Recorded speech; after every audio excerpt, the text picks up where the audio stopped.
Awake, tribe of Judah, calls Zev Jabotinsky. Nature beckons with the spring. Passover beckons, the day of Exodus, liberation from our chains. Well, I'm definitely looking for a little bit of liberation, and frankly, even a healthy dose of redemption, because I'm Rav Mike Foyer, and this is The Jewish Story.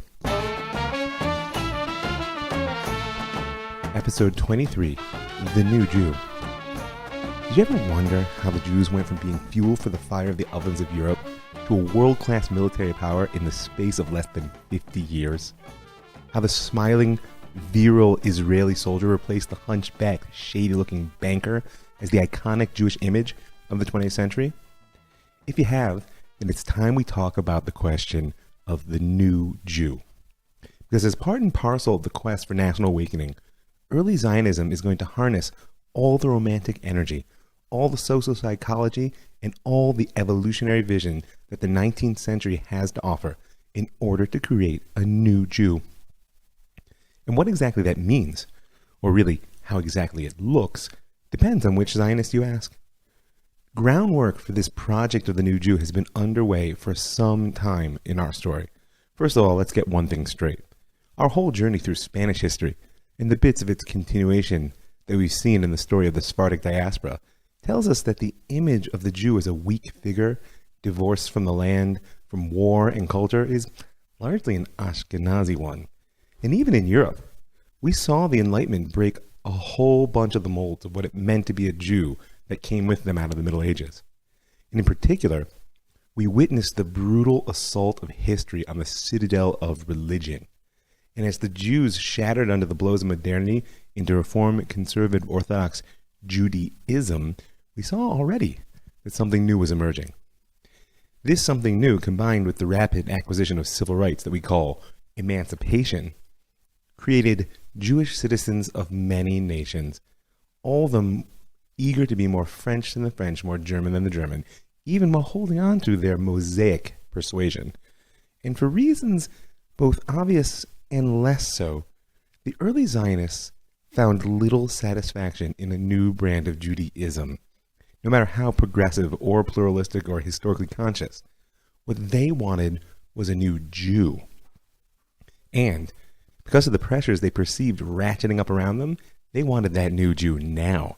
And that means that we're talking about a revolution rather than an evolution. And don't forget that the simple meaning of revolution is always to come back around to where you began. It's a return to origin. And that's why so many successful revolutionaries throughout time, be they spiritual or political, have claimed to just be restoring the lost glory of what was. In our story, we saw this in Hasidut's claim of a return to its prophetic roots.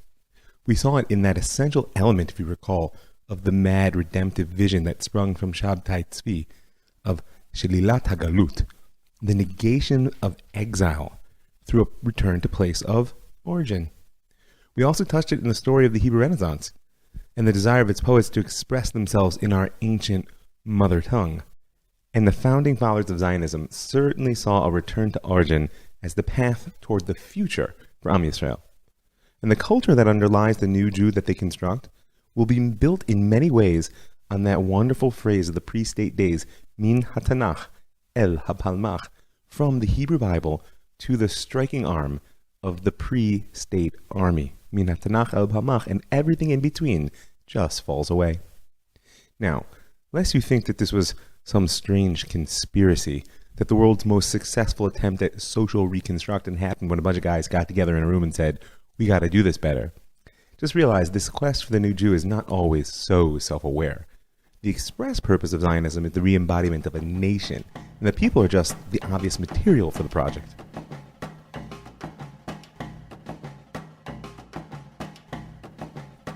So far, in our story, we've seen practical Zionism, political Zionism, and cultural Zionism. And they're all struggling with the question of how do we re-embody a nation after 2,000 years living as scattered people and religion. Let's refresh their basic approaches in order to set up their relationship to this project of the new Jew.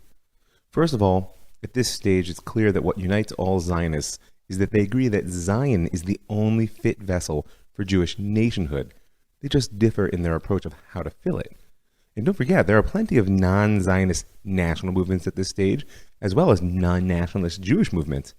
We'll come back to some of these, especially the universalist cosmopolitan ones.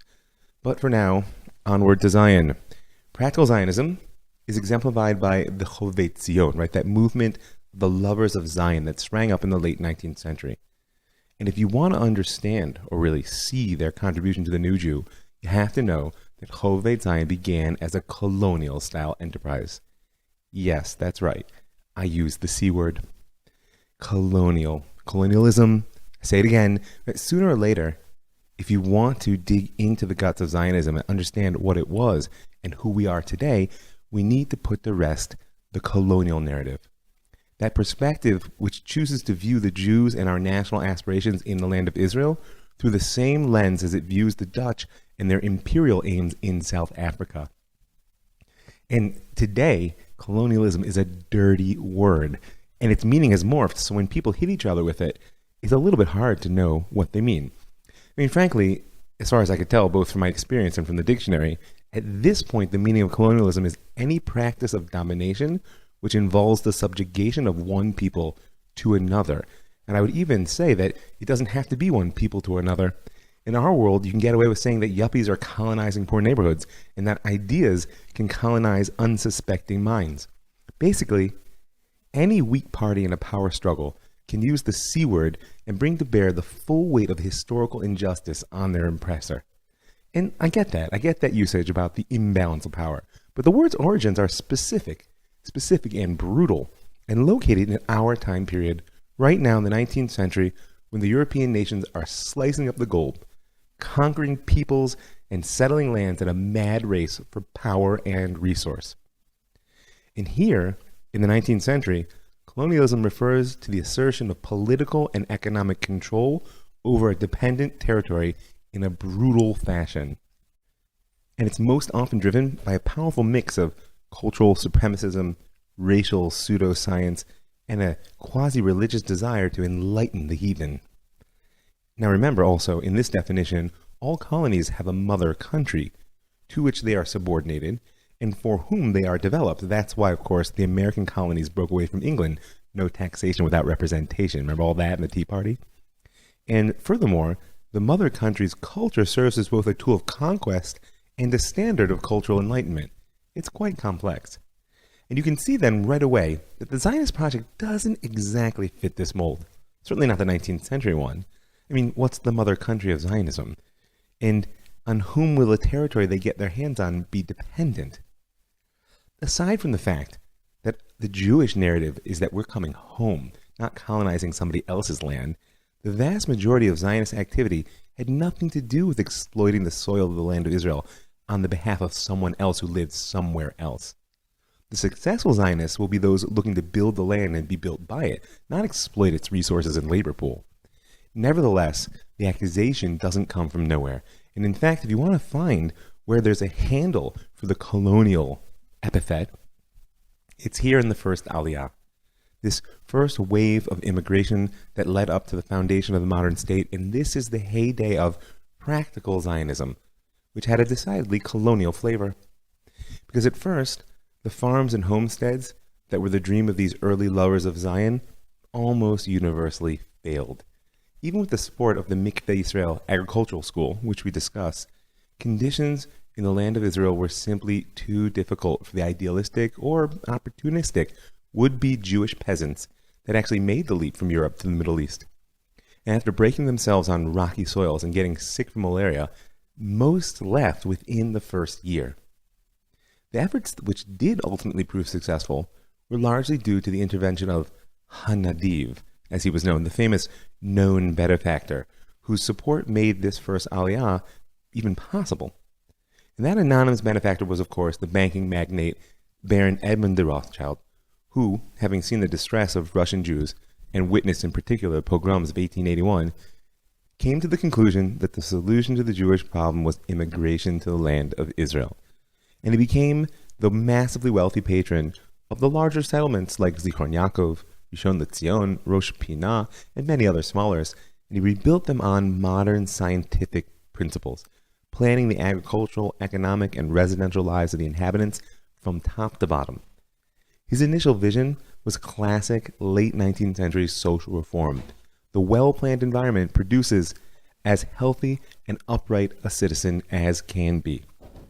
And the Baron created the foundation of Israel's wine industry as well. He planted vineyards, he built bottling faculties, and thank God you should know that the land continues to give its glory of wine more and more every day. Get out there and drink a bit of the wine of the land of Israel.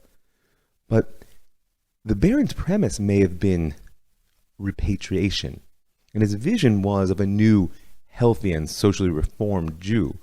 But his method ended up being decidedly colonial. First of all, his well-planned world just looked the part. With its geometric streets and socially designed housings, it was a bit of Europe dropped right in the Middle East. And furthermore, in this age, it was a rare European who could help but see a primitive culture when they looked at the lives of the Bedouin and the Arab peasant farmers who lived around them. And finally, the wine industry just fit the colonial economic a little bit too well. Cheap labor from the local Arab population was way more profitable than the work of immigrants, especially because they couldn't handle the climate all that well and expected to be treated, well, like Europeans. It didn't take long before proper business evaluation dictated it was wiser for the new Jew to be a plantation owner than a peasant, and significantly easier because there was only a trickle of Zionists at this point coming over from Europe. This was the approach to national embodiment taken by practical Zionism, which repelled Echad Ha'am, and against which he raised in his essay, "This is not the way," as we spoke about the last episodes. And as we'll see, this practical Zionism was ultimately swallowed up by the centrality of Jewish labor, the antithesis of a colonial mentality. That story lies ahead, but for now, practical Zionism did leave a bitter colonial taste behind in a lot of people's mouths, not to mention some stunning visuals. So next is cultural Zionism. Echad Ha'am, as I'm sure you recall, believed that in order for the physical return of the land to be anything more than an empty effort, it required first the revival of the national spirit. Spirit, in his vision, must precede the flesh. He didn't see rapid repatriation as desirable or even possible, but in the place of the Baron's gradual, well-funded colonial ventures, Echad Ha'am dreamed of a Chevra Lemofet, a model society rooted in the depths of Jewish culture, reborn on Jewish soil. Its smallness in number would be outweighed by the virtue of its members, and he pictured the products of such a cultural, agricultural, intellectual oasis as the shining youth of Am Yisrael, ready to go forth to their nation to trigger a spiritual revolution, and then on to the world to bring about their secular redemption. And since cultural Zionism saw the path to re-embodiment as a rebirth of national spirit, their new Jew was the poet-philosopher, creator of and product of Hebrew culture. And finally, for now, there's the political Zionism, which was born with Herzl. The political Zionists more or less shared the aims of the practical, in that they saw physical repatriation as the solution to the Jewish problem, but they rejected the gradualist approach for reasons both practical and ideological. Practically, these men saw the tidal wave of destruction which awaited the Jews in Europe. Herzl, Nordau, Jabotinsky, they all knew that the gradual approach would amount to too little, too late. I mean, Herzl wrote about it in his diaries. Jabotinsky actually lived to see the beginnings of the disaster. And Nordau, the famed critic of European culture, wrote the following about it before he was a Zionist or even identified as a Jew. Europe will not be able to avoid the great and violent sundering of nationalities for much longer. The 20th century will hardly draw to a close without witnessing the end of this world historical drama. Before then, a large part of Europe will experience trouble and spill much blood. It will see many atrocities and crimes committed. One will rage against peoples and mercilessly crush races. Pretty crazy, huh? So in the face of imminent catastrophe, gradualism loses appeal quickly. But the political Zionists opposed the colonial approach on ideological grounds as well. Herzl was interested in returning upright to our land, under the full recognition of the world powers that it was indeed ours. It's true that he saw the colonial powers as the ones handing out pieces of the globe in his day, but wasn't looking to them to establish the right of the people of Israel to return to the land of Israel. He just wanted them to help make it happen. So gradual infiltration was not part of Herzl's vision. He saw a mass return to nationhood, marked by recognition by the other nations of the world of the Jewish people as a people in its land, and a proud return of the Jews to their nationality. To the political Zionists, anything less than an upright stature marks an unhealthy national psyche. Lack of pride and doubt in the rightness of national rebirth are the hallmarks of exile in their eyes, and will lead only to failure. When we get to Zev Jabotinsky, we'll speak of the role that Hadar, the glory and pride, played in his national vision. So, for now, everyone's trying to reverse the process of disembodiment that we call exile, and to find a way to take a new form as a nation in its land. And they know that in order to do this, they need a new relationship between spirit and flesh, between the physical vessels of nationhood and its cultural, spiritual manifestations. And as I said above, few of the Zionists liked our old European look. The image of the exiled Jew takes on a downright anti-Semitic tone in some early Zionist thought. They don't see gentleness, wisdom, patience in the form of the exiled Jew. They see a hunchback, pasty-faced, dirty ghetto Jew who'd never tasted the sunlight of freedom and didn't know how to stand up straight. Or they saw a servile, emasculated, emancipated Jew, bowing and bending, sometimes over backwards, in order to be more German than the Germans, more French than the French, anything, so long as he's not asked to stand up for himself as a Jew. These images will be seared into the eyeballs of Zionists of every stripe, who more than anything else wanted to take the upright posture of a free people. But they had a lot of body issues. In so many ways, they'd internalized the hatred of their oppressors. And so they saw the hook-nosed, bearded, hunched-over Jew as an embodiment of a diseased form we'd taken in exile. And they longed to be healthy and free. As well as tall, strong, and blonde, go take a look at the Jewish National Fund posters from the early 20th century, and you'll see what I'm talking about. But body and soul had parted ways long ago for this people. Just listen to these words from Freud about exile, taken from his 1939 essay Moses and Monotheism. The preeminence given to intellectual labors throughout some 2,000 years in the life of the Jewish people has, of course, had its effect. It has helped to check the brutality and the tendency to violence which are apt to appear where the development of muscular strength is the popular ideal. Harmony in the cultivation of intellectual and physical activity, such as was achieved by the Greek people, was denied to the Jews. In this dichotomy, their decision was at least in favor of the worthier alternative.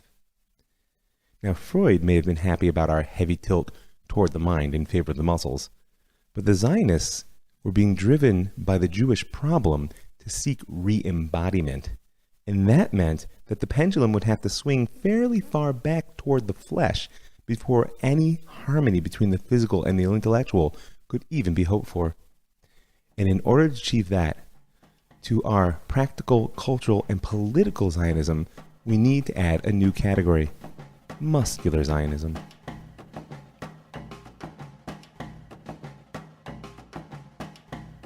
In his opening speech at the Second Zionist Congress in August of 1898, Max Nordau invented one of Zionism's most powerful and challenging ideals: the muscle Jew. The speech as a whole was about the necessity of creating a new type of Jew, one who's physically strong and morally fit, two notions which joined perfectly together in the turn-of-the-century conception of masculinity and nationhood which underlay Nordau's speech.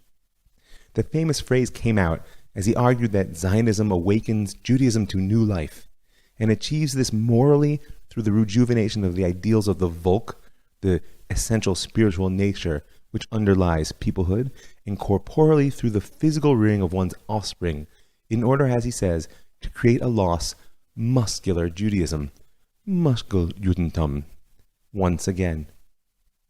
It's an idea, muscular Judaism, that most people have never heard of, but one which will prove so foundational to the Zionist dream that they're quite familiar with it when it walks the streets of Israel today. And anyone who knew Nordau from before his Zionist days would have been astounded to hear him say it. Max Nordau was born Simon Maximilian, or Simcha Sudfeld, in July of 1849 in the city of Pest, 11 years before Herzl. His father, Gabriel Sudfeld, was the rare combination of an Orthodox Jew and a Hebrew poet.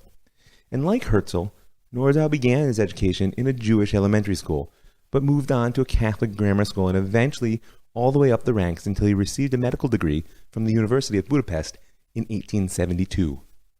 And in a familiar story, at a certain point, Simon Maximilian changed his name, fled his home city, and traveled around Europe making a living as a journalist. In 1880, he finally settled in Paris, and that would remain his home until the outbreak of the First World War. And in the place of the traditional worldview which he abandoned, Max Nordau took pan-European cultural assimilationism as his heritage. Personally polylingual, liberated from what he saw as the conventional patriotism of bourgeois society, he defined himself as an intellectual. He was a citizen of the world rather than of any particular nation, and certainly not a Jew. At this point, cosmopolitan was a description which Nordau embraced with joy. So Max Nordau lived by practicing medicine, but his real passion was as a cultural critic. And in 1883, he dropped the bomb on Europe with his work, The Conventional Lies of Our Civilization. I mean, if the title doesn't say it all, just listen to the table of contexts. Right? Many. Tekel Farsin is chapter 1. You are weighed in the balance and found wanting, a review of the countries of the civilized world. Number 2, lie of religion. Number 3, the lie of monarchy and aristocracy. The political lie, the economic lie, the matrimonial lie, and last but certainly not least, the importance and abuse of the power of the press. Well, so by the 1890s, Max Nordau had become a household name throughout Europe. His books appeared in scores of editions, in dozens of languages. He was critic, philosopher, playwright, sociologist, novelist, journalist, psychologist, and physician. And the heart and soul of his critique of the society around him was his belief that the modernist culture he saw was a sign of decay rather than growth, kind of like a really good mold is fluorescent. Nordau, in general, saw man as a rational creature, and he saw man's role within the evolution of nature as the development of reason. In his view, evolution requires that man suppress instinct and emotion in favor of reason, restraint, and discipline, everything modernist culture rejected. To Nordau, science was the highest of human endeavors, religion the most backwards, and art was a little better than religion. And furthermore, Nordau was a true social Darwinist. He believed that the development of civilization is the process by which man furthers the life of rational unity with his fellow human beings, which in his vision means everyone eventually reaches the culture of cosmopolitan Europe if they stick it out. He was no nationalist, that's for sure. In Nordau's eyes, the primary unit of society was unquestionably the individual. To regard society, he says, the state or humanity actually and not just symbolically as a living, unified creature is to be naive, is to indulge in unbelievably superficial word fetishism. That's a classic.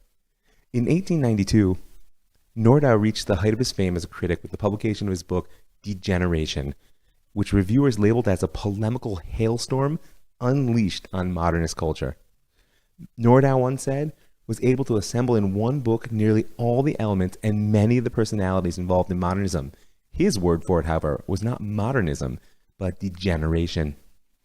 The cultural world, charged Nordau, is but one monstrous sick room where the air is filled with anguished groans and where on the beds suffering writhes in all its forms. We stand in the midst of a serious spiritual disease, a sort of black plague of degeneration and hysteria. Because Nordau's evolutionary perspective saw healthy vital energy, which resulted, of course, from rational humanity, as the sole driving force for progress, and therefore its absence signified degeneration. And progress wasn't just a cultural or aesthetic question, it was a moral and biological one. To Nordau, degeneration was a potential catastrophe for the human species. So he saw the turn of the century as more than just shifting styles of art. To Nordau, if the degeneration which resulted from this loss of vital cultural energy went on, it meant the end of civilization. Such was his state of mind, and his evaluation of the state of his beloved European culture, when Theodor Herzl came knocking on his door in November of 1895. Now the Jewish state had just been published, and an acquaintance who was worried by the state of mind which Herzl's pamphlet clearly revealed, suggested that he go see Max Nordau. The hope was that Nordau, in his capacity as a psychiatrist, would take Herzl on as a patient. Remember, many people thought Herzl was a total madman the first time they saw the Jewish state. But oh, the ironies of life, because instead of recommending a cure to the distraught young man with visions of national grandeur, the story reported by Nordau's children is that after 3 days of intense conversation and argument, Nordau exclaimed to Herzl, "If you are insane, we are insane together. Count on me." And he became, from that point on, Herzl's most famous convert and his companion in building the Zionist movement. He helped organize the first Congress. He delivered its keynote in his capacity as a world-famous personality. And I hope you recall from last episode, he picked up his pen in defense of Herzl against Ahad Ha'am's attack. But Nordau's writings over the next 2 decades show he never really managed to make peace between his cosmopolitan side and his newfound nationalism, and perhaps that he never even tried. It was clear from all his misgivings that he saw Zionism in some sense as a cure for the cultural degeneration he had so violently and ineffectively criticized. And he also saw it as a cure for a personal feeling of sterility and rootlessness.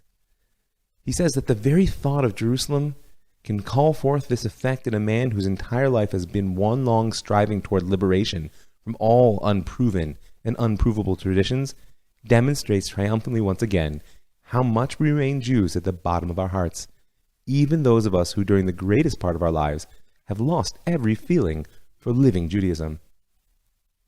And, as we noted in the introduction, Nordau surely shared political Zionism's pragmatic evaluation of the future of Jewish life in Europe. So with his conversion to Zionism, opponents began to throw back Nordau's cosmopolitan ideals in his face.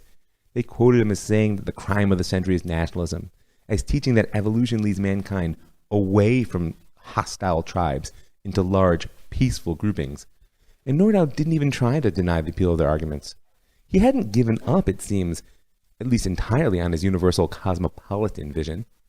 If nationalism avoids going astray, he says, then it is a natural phase in the process of development from barbaric, egotistic individualism to altruism and a free humanity.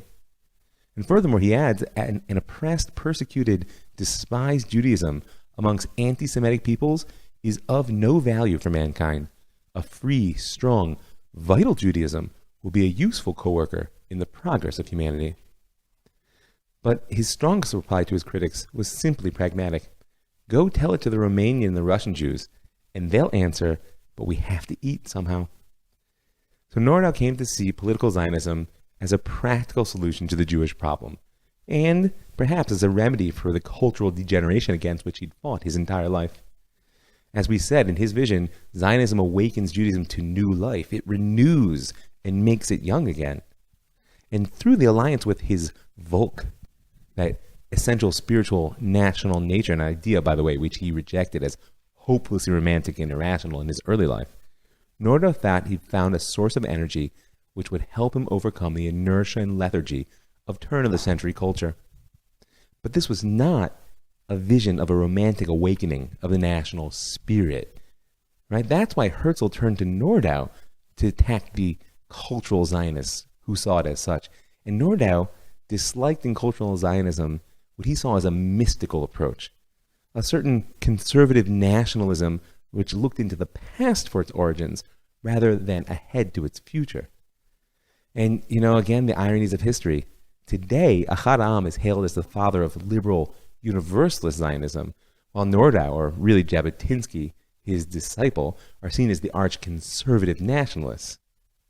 So Nordau was moved. He was moved by the regenerative potential of Zionism, and he set himself to be the prophet of a free, strong people. And that free, strong people had to have muscles.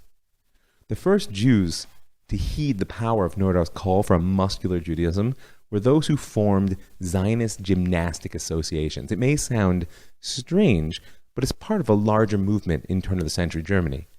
And Nordau published his first complete expression for his call for muscular Judaism in an article in the second issue of the Jewish Gymnastics Journal, which was the central paper of the Bar Kokhba Gymnastics Association. There, Nordau once again raised his cry, we must think again of creating a Jewry of muscle, Again, for history is our witness that such once existed, but for long, all too long, we've engaged in the mortification of our flesh. I'm expressing myself imprecisely, he says. It was others who practiced mortification on our flesh, and with the greatest success, as evidenced by the hundreds of thousands of Jewish corpses in the ghettos, church squares, and highways of medieval Europe. He says that in the narrowness of the Jewish streets, our poor limbs forgot how to move joyfully. In the dimness of our sunless homes, our eyes developed a nervous blink. He goes on in the article, which is highly worthwhile reading in the whole, and he praises the choice of the name of the gymnastics club, the Bar Kokhba Gymnastics Association. You know, it may not sound strange to you today, but Max Nordau almost single-handedly rehabilitated Bar Kokhba for Jewish history, and certainly in Zionist historiography. Go back and listen to episode 11 in season 1. When we last saw Bar Kokhba, he was the precipitator of national disaster. He was a false messiah condemned by the sages specifically because of his sinful reliance on his own strength. But to Max Nordau, he was the ultimate muscle Jew, and therefore a ripe national hero. In this article, Nordau described Bar Kokhba as a hero who refused to suffer any defeat, and who, when victory was denied to him, knew how to die. He was the last embodiment in world history of a battle-hardened and bellicose Judaism. Now, muscular Judaism, in the context of turn-of-the-century culture, could easily be dismissed as part of the broader modernist obsession with what's called Lebensreform, life reform, physical fitness, health, and body culture. And we need to see it as such. Remember, on some level, the Jews are just like everybody else, only more so.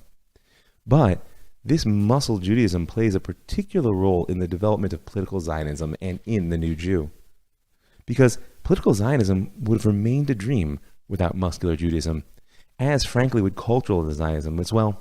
Because without a generation of physically fit, nationally minded, and militarily oriented Jews, any territory granted by the world powers would have been lost to the brutal fortunes of the time if it had been granted in the first place. And therefore there would have been no physical rebirth of the nation or a spiritual awakening either, at least not one that could have caught root. As he says, Zionism has awakened Jewry to new life. Morally through the national ideal, materially through physical rearing, we must think once again of creating a Jewry of muscles. For the first time since Bar Kokhba, there exist amongst the Jews an inclination to show themselves, to show the world how much vitality they still possess. And when Herzl died in 1904, worn out from his globe-trotting quest to gain international support for a Jewish home in the land of Israel, Nordau was his obvious successor. And indeed, he was asked to assume the head of the movement, but despite the honor, he refused. The mantle of leadership passed on to David Wolfson, also one of Herzl's earliest supporters, and then eventually, over the next decade, the leadership of the Zionist Congress passed into the hands of a group of Eastern European practical Zionists, and that's when Nordau left the movement altogether. But he did not fade from the public scene. Being who he was, he took up pen against all comers, and he kept up numerous and violent conflicts with other Zionist thinkers until his death in 1923. Now, political Zionism, as Herzl and Nordau originally conceived it, was modified by the pragmatism of the new leadership. The grand vision of a Jewish state wouldn't be taken up again until the 1930s, when Zev Jabotinsky developed his own particular nationalist movement. But that's a story for a later episode. Here's Nordau, complex character, and there are elements from his thought that continue to shape our country in incredibly visual ways down to this very day. In particular, there's a lot more to be discussed about the role Nordau played in reshaping the nature of Jewish masculinity, which was so crucial to the success of the Zionist project. Because the gymnastic clubs, inspired by Nordau's muscular Judaism, will soon give way to the youth groups, the Jewish labor, and paramilitary movements of pre-state Palestine. But for now, the story goes on. And in this chapter, the key takeaway from Nordau's philosophy is that element of social Darwinism, which taught that political institutions cannot be effectively changed faster than the character of the people involved. Which is to say, in order to awaken the nation, Zionism needed a new Jew. And in Nordau's vision, that Jew was big, healthy, and strong. and ready to defend himself. You know, there may be no greater temptation than to claim you've identified a critical point in history. Nothing's more satisfying than saying, the battle at Waterloo is the hinge on which the 19th century turned, or Caesar's crossing of the Rubicon gave birth to the Roman Empire. The problem with such an approach is not just that it's horribly oversimplified. I mean, I could argue that Caesar was more a result of the death of the Roman Republic than its cause. It's also that any seminal moment which nations and historians point to as crucial to the national narrative can't possibly be divorced from the story which is constantly told about it. And sometimes the event is small compared to the layers of myth which it carries. And even further, sometimes those layers of myth overwhelm the event altogether. So Kishinev was a moderate-sized town in the Principality of Moldova, renamed Bessarabia when it was annexed to the Russian Empire in 1818. It was a multi-ethnic city: Russians, Ukrainians, Romanians, Poles, Germans, Armenians, Greeks, the Roma, and of course, the Jews. And in fact, at the turn of the 20th century, the Jews made up nearly half of the population of Kishinev. They would be found in every aspect of life, from the leaders of industry to farm laborers to the desperately poor. And by the end of the 19th century, Kishinev had also become a major cultural center for the Jews. Jewish printing and journalism, there were Hebrew papers, Yiddish papers, there was even a Russian language Zionist weekly. But by far the most popular newspaper in Kishinev was not in Yiddish or in Hebrew. At least amongst the non-Jews, it was the Russian language Bessarabian, published by Pavel Khrushchevan, vehement and popular anti-Semite. He regularly published articles with headlines like "Death to the Jews" and "Crusade against the hated race," and it only helped his sales.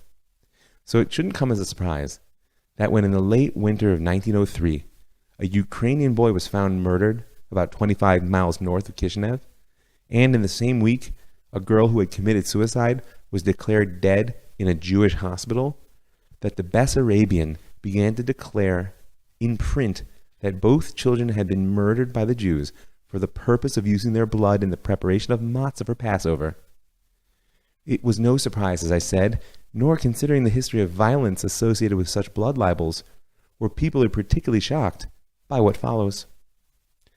The rioting began on Easter Sunday in traditional fashion.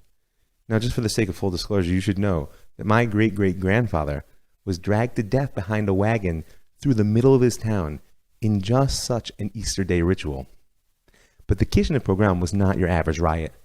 Mobs rampaged through the Jewish districts for 2 whole days, undeterred by the police or the Russian army, or according to some, they were assisted. 2 days of burning, smashing, raping, and killing, and when it was over, 49 Jews were dead, 500 wounded, 1,300 homes and businesses were destroyed, 2,000 families left homeless, and no number is known for the number of women brutally violated. But in addition to the horror which swept over the Jews of the region from the experience, Kishinev quickly became a symbol. Russian intellectuals, for the first time, men of international standing like Leo Tolstoy, Maxim Gorky, published condemnations of the crime, and suddenly the word pogrom entered the world's lexicon. The media outlets of the Zionist organizations claimed to have uncovered proof of collusion between the local police, the rioters, and agents of the empire, and overnight Kishinev became a symbol of the imperial Russian brutality against its Jews, of an organized plot to crush them under its heel. These reports, by the way, whose historicity have been challenged since the imperial archives were opened to historians after the fall of the Soviet Union, nevertheless still serve as a backbone of many historians' perspective on Kishinev. Now, that's not to say that there was no connection between the Russian government and anti-Jewish violence. After all, Tsar Nicholas II had only the year before appointed Pleve as Minister of the Interior, with the goal of breaking the back of the revolutionary movements that were now spreading like wildfire through the empire. And the minister had decreed early in the year that some 90% of the revolutionaries in Western Russia were Jews. He's the one whose solution to the Jewish problem was summed up in the quote, real or apocryphal, "A third will convert, a third will emigrate, and a third will be massacred." This was also, by the way, the very year that the Protocols of the Elders of Zion, classic anti-Semitic concoction, that claims to be a plan for world Jewish domination, it first appeared in 1903. But my point is that the truth of historicity pales in comparison to the sweeping power of the narrative that surrounded Kishinev and served as a real impetus to action. In the case of Kishinev, the first movement was to flee, or at least that's how the story goes. You may have noticed that we haven't spoken about American Jewry yet. Now's not the time, don't be nervous. Maybe I'll do an interlude soon, but in the context of this episode, you do need to know that Jewish immigration to America happened in basically three waves. There was an early movement of Sephardic Jews, associated with the colonial period that we touched on with the Port Jews. There was a second wave of German Jews, concentrated in the mid-19th century when things were really rough. And then there was the tidal wave. Between 1880 and 1920, nearly 2 million Eastern European Jews fled the old world for the new, seeking a better life in the Golden Medina, the golden country of the United States. And at this point, more than half the world's Jews were living in the Russian Empire. Now, an honest historian will tell you that many factors motivated this move: economics, sociology, religion, but a storyteller will focus on Jewry's collision with Tsarism, as exemplified by the pogroms of the 1880s and by Kishinev. When you read certain Zionist historiography, it makes it sound as if Kishinev were the plug that got pulled out of the bathroom, and you can just hear Russian Jewry like flowing out to America. A chosen few who make up the second Aliyah, that critical wave of ideological immigration, made it to the land of Israel, which we'll discuss at a later date, while the majority went looking for the good life in the U.S. of A. And that split narrative, which way they chose to run, is going to lay the mold for many conflicts down to our day. This despite the fact that most of Russia was actually untouched by pogroms, especially the northern provinces from which the earliest and heaviest migrations came. But when it comes to historians, the relationship between Jewish migrations and anti-Semitic violence is an honest debate. And I don't need to add my issues as a storyteller, and it's really not the focus of our episode. Because what I want to speak about is the role which the story of Kishinev played in cementing the Zionist ethos of self-defense, that ultimate embodiment of Nordau's vision of muscular Judaism, Jews who knew how to fight and, if necessary, die. And that far outpaces any relationship to the facts of the event. And in order to appreciate how it happened, you have to know just a bit about the poet laureate of the Hebrew Renaissance, Chaim Nachman Bialik. Chaim Nachman Bialik was born in 1873 in Radi, a small town in the Ukraine. He was raised by his grandfather, a wealthy, religious businessman, who by all accounts struggled to impose a strict Jewish education on his wild and undisciplined grandson. By the age of 13, Bialik had a reputation of an Ilui, a prodigy. We know this story, and apparently was being consulted on questions of Jewish law. At 17, he left home to attend the yeshiva at Volozhin.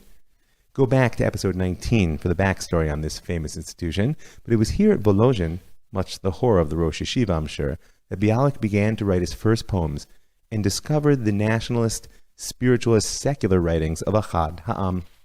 Young Chaim left the yeshiva and its world, and he traveled to Odessa, then the beating heart of modern Jewish culture, and he met there Achad Ha'am, Moshe Leib Lilienblum, and other cultural Zionist leaders. The Hebrew Renaissance moved into full swing and became an increasingly important element of Zionism, should you recall, in the wake of the 1897 Basel Congress, as we discussed. And in 1903, Bialik was appointed the joint editor of Hashiloach, the Hebrew periodical founded by Achad Ha'am. He was publicly hailed as a prophet of Jewish nationalism, and that, by the way, despite the fact that the bulk of his poetry dealt with personal themes of struggle and sadness. In fact, it was a strange dichotomy that Bialik would live out his entire life. In the eyes of the public, he was a literary hero, but he once wrote to his wife, "The people regard me as something worthy of respect, but I know I'm a nothing, a nobody." So as the Kishinev pogrom was unfolding, Bialik was at a meeting of Odessa's Jewish literary circle, the Conversation Club. All the leading lights of secular Jewish culture were there: the historian Simon Dubnow, essayist Achad Ha'am, editor-publisher Yehoshua Ravnitsky, and that's just to name a few.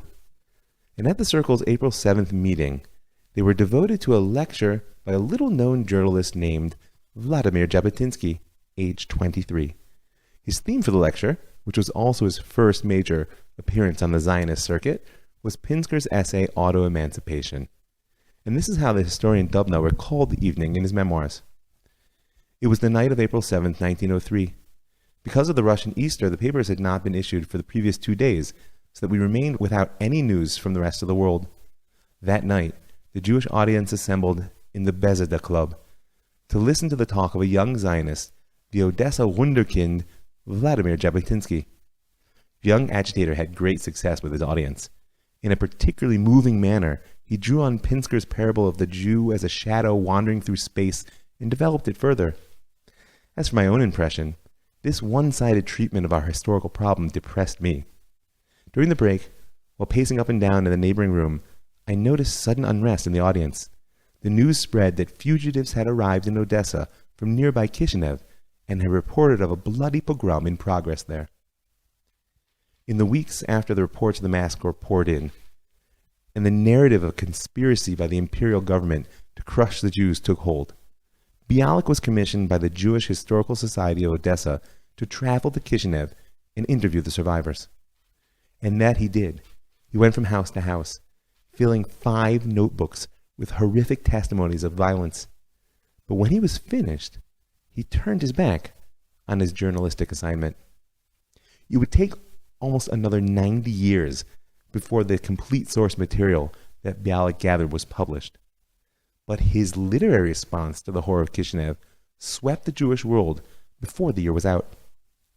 His mind filled with the words and images of the massacre, Bialik retreated to his in-laws' home, and within months had crafted what would become his most famous poem, Be'ir HaHarega, in the city of slaughter. Arise, and go now to the city of slaughter. Into its courtyard wind thy way. There with your own hand touch, and with the eyes of your head, behold, on tree, on stone, on fence, on mural clay, the spattered blood and dried brains of the dead. The poem is in a stylized, almost biblical Hebrew, harnessing the full power of the prophets in channeling his horror and rage. It's worthwhile to read it, in the original if you can.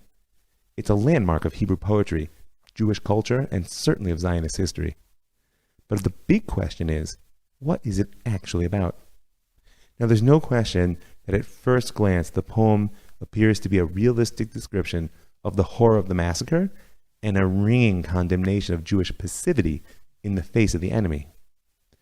Note, he writes, also do not fail to note, in that dark corner behind that cask, crouched husbands, bridegrooms, brothers, peering from the cracks, watching the sacred bodies struggling underneath the bestial breath, stifled in filth, swallowing their blood, watching from the darkness and its mesh the lecherous rabble portioning for booty their kindred and their flesh. But a poet like Bialik deserves more than one glance. As you begin to probe both text and context, the standard presentation of In the City of Slaughter as a rallying cry for Jewish self-defense begins to fall a little short. First of all, the poet turned his back on the concrete testimony that he himself had gathered. Trial transcripts, his own documentation, and newspapers of the day demonstrate that Kishinev was distinguished from other pogroms by the readiness of the Jews to defend themselves. Just listen to this from the April 24th front page report of the American Yiddish language daily, The Forward. Armed with knives and machetes, the murderers broke into Jewish homes, where they began stabbing and killing, chopping off heads and stomping frail women and small children. If such a vicious, enraged mob would have attacked a Jewish town somewhere in Volyn or Lithuania, thousands of Jews would have been killed in an hour's time. But Kishinev Jews are tough, healthy and strong as iron and fearless. When the murderous pogromists began their horrible slaughter, Jewish boys and men came running and fought like lions to protect their weaker and older brothers and sisters. So, if that was the case, why did Bialik offer a portrait of crouched husbands, bridegrooms, brothers peering from the cracks? Now, this isn't the place for a full literary analysis of In the City of Slaughter, but I will say this. A deeper text analysis shows that the poet's real desire was to combine and subvert the prophetic writings, in particular Isaiah and Ezekiel. He was attacking not the passivity of the Jews, but the theology, the martyrology, and ultimately the God whom he held responsible for that passivity. But that depth of critique was lost on most of Bialik's contemporary readers, and even on most historians, frankly. In the city of slaughter stirred young Jews across Russia to organize self-defense groups, and they succeeded within the year of blunting the force of pogroms in places like Gomel. In the city of slaughter, along with much of Bialik's other poetry, also became the foundation of the literary canon of modern Israel, and as such, it's not an exaggeration to say that his images of Kishinev burn the horrors of exile and the disgusting helplessness of diaspora Jewry into the minds of generations of Israeli children. And it served as a rallying cry for the self-defense which was at the core of the Zionist awakening. Now, just one more word. As I noted, Bialik's Hebrew is of the highest order. He's weaving biblical passages, midrashic allusions, and modern imagery into a stunningly powerful presentation. Powerful, but largely inaccessible to his generation. Even those who could read Hebrew were overwhelmed by the depth and texture of his style.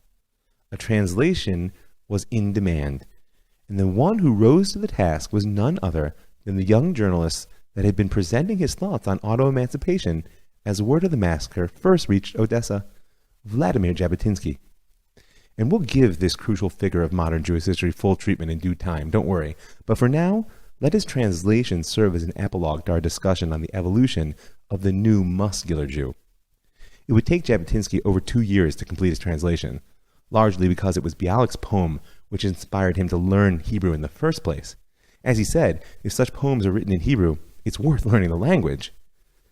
But already in 1904, Jabotinsky had published a poetic introduction to Bialik's work, which propounded the view that the poem was nothing other than an indictment of Jewish passivity and a call to arms. And it was a view that would become crucial to Jabotinsky's view of Zionism, and which would mold the reader's perception of Bialik's poem down to this day. As Jabotinsky says in that introduction, "Hear, O Israel, your one and only hope is you yourself. There's nothing worse or more worthy of shame than being the object of attack. Throw away your despicable abasement so that in its place will grow muscles, manliness, and pride in your heart." The epigraph at the head of his poem reads, "Im enani li, mi li." If I'm not for myself, who will be for me? These famous words of the great sage Hillel the Elder became a rallying cry for nationalist Zionism. But you know, Jabotinsky left off the second half of Hillel's quote, "Ukeshani la'atzmi, asmani." And when I'm only for myself, what am I?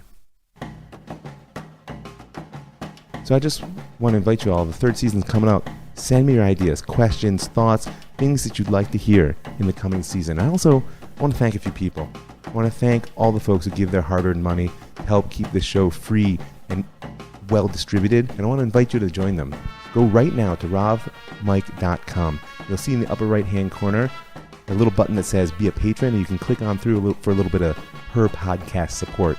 I want to thank the folks at the Land of Israel Network, that's thelandofisrael.com, for creating a platform that allows me to reach so many wonderful people. And I want to thank the Pardes Institute, pardes.org.il, for building an institution that lets me teach so many